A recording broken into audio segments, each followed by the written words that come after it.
Hello you guys, welcome to my channel. My name is Cherise and I am a second year medical student. Still feels so weird saying that. I am coming to you live. Okay, I'm not live, obviously, but I am home for the holidays. I am on winter break. And in this video, I'm just going to share with you what breaks are like in medical school at Ross University and what I do during my break. So I just completed my first year of medical school. Yay! And this is the break between second semester and third semester. First year and second year for me. We usually get breaks between semesters at my school, and our breaks are usually 2 weeks and change.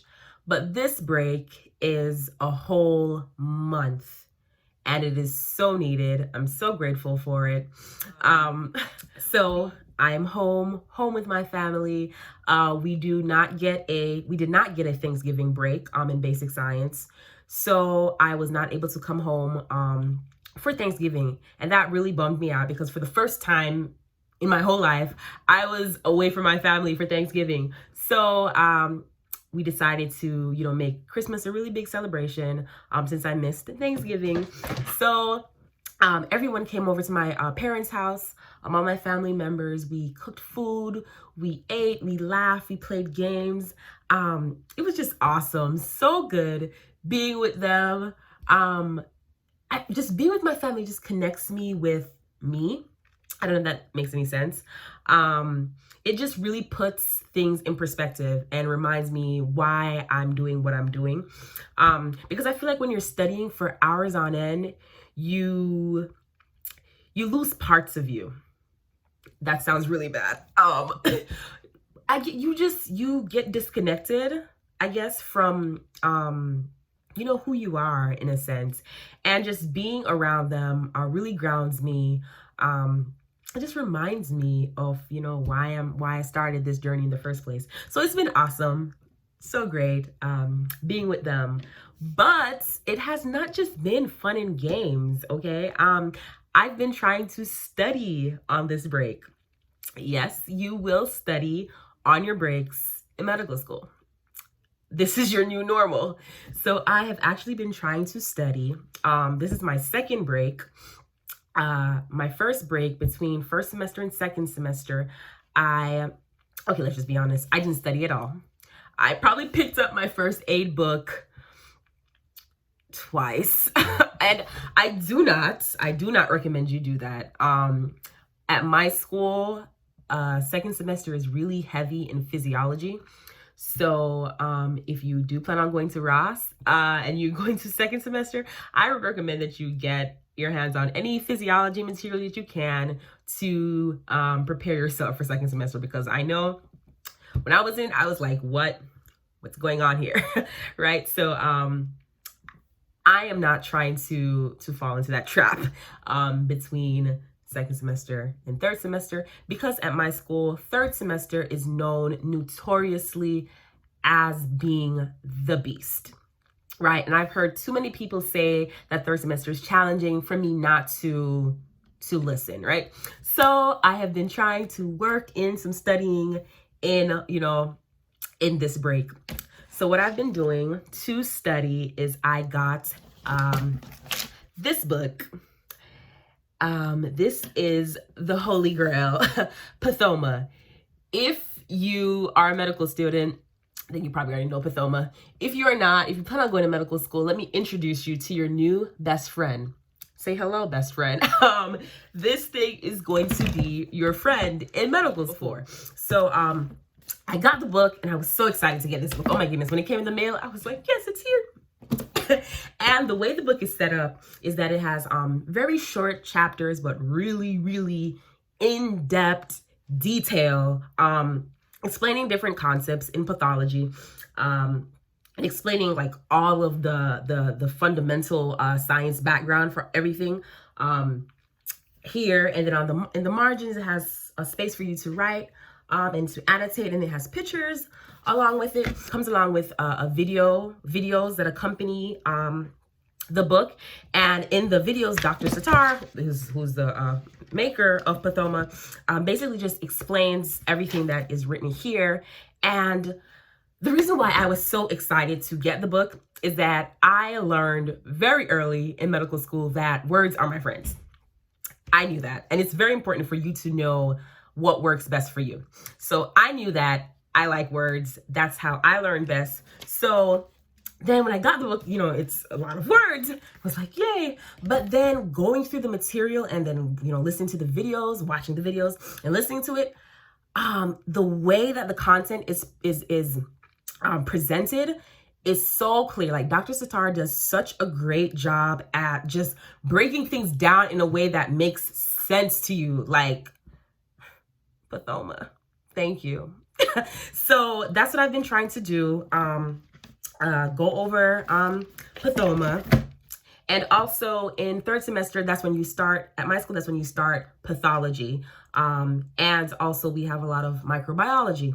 So I've been trying to, you know, watch some YouTube videos on the basics of microbiology because I didn't take it in undergrad. Just stuff like that to kind of get my mind primed for the information that I will be learning in third semester. So that's what I've been trying to do. Also read over my first aid book,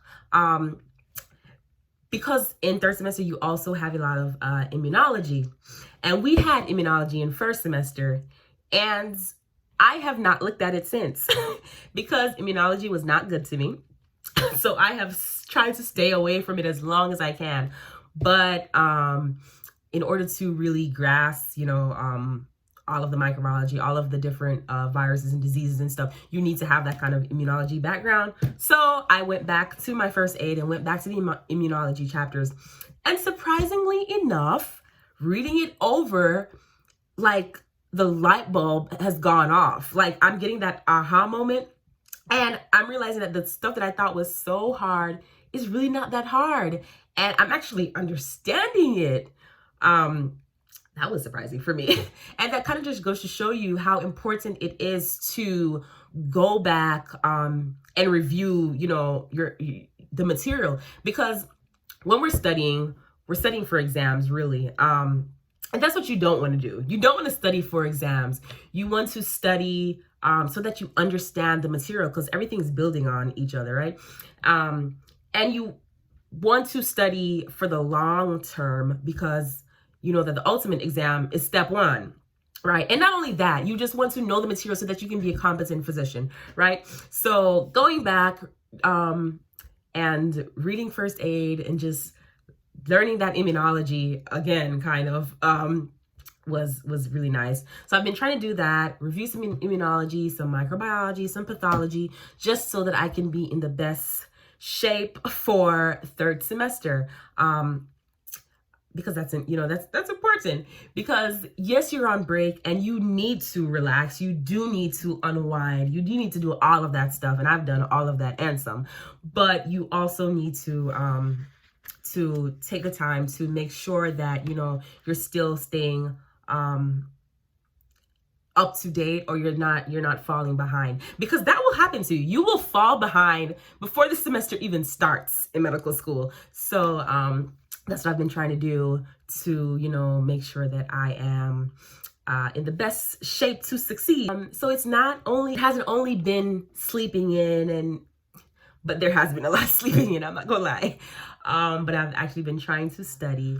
But not only that, I guess I'm just thinking about the fact that in a few days, we will be in 2020. Like 2019 is almost over. Goodness.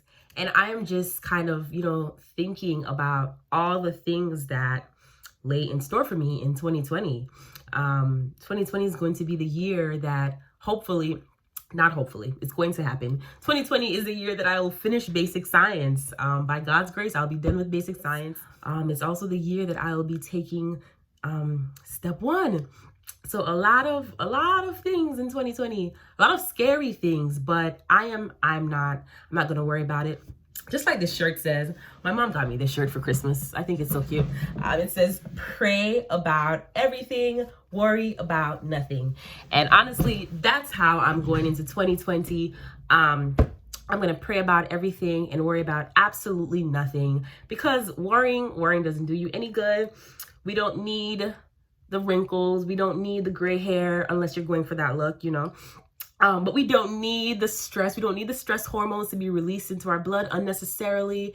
You know, we just need to have faith in ourselves, have faith in God. So whatever you have planned for yourself for 2020, go and get it, you know, whether it is to take the MCAT, to apply to medical school, to apply to graduate programs, master's programs, to go back to school, whatever it is that the goals that you have set for yourself for 2020, claim them, you know, because I believe that when you speak those things that are not as if they are, that's how those things come through.